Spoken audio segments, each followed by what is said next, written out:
L'allaitement maternel reste un choix qu'on doit respecter. Donc on n'est pas là pour imposer aux mamans un type d'allaitement.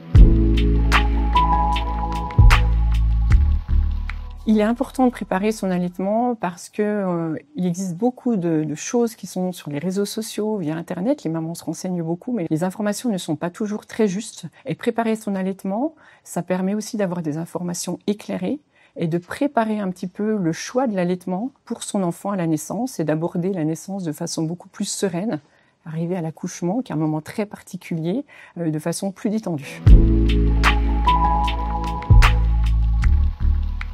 Il existe effectivement beaucoup de mythes ou de fausses croyances autour de l'allaitement.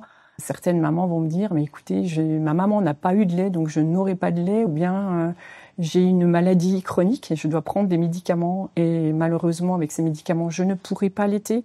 Donc préparer l'allaitement, c'est aussi enlever ces fausses croyances. Alors, la conseillère en lactation a d'abord une expertise théorique, elle a les dernières données scientifiques, mais c'est aussi une personne qui a une expertise de consultation auprès des mamans et qui va pouvoir répondre au plus proche aux questions concernant l'allaitement, notamment dans les difficultés d'allaitement. Elles vont pouvoir les conseiller pour permettre de continuer ou en tout cas de passer un cap un petit peu difficile dans l'allaitement.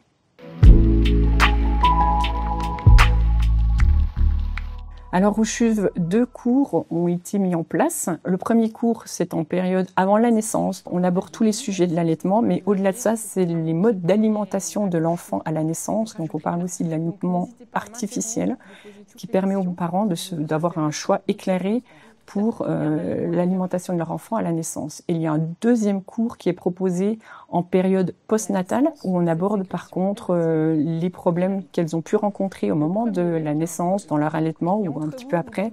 Et on aborde de façon plus vaste la reprise du travail, comment stocker du lait, enfin tous les sujets, toutes les questions qu'elles peuvent se poser quant à la reprise du travail.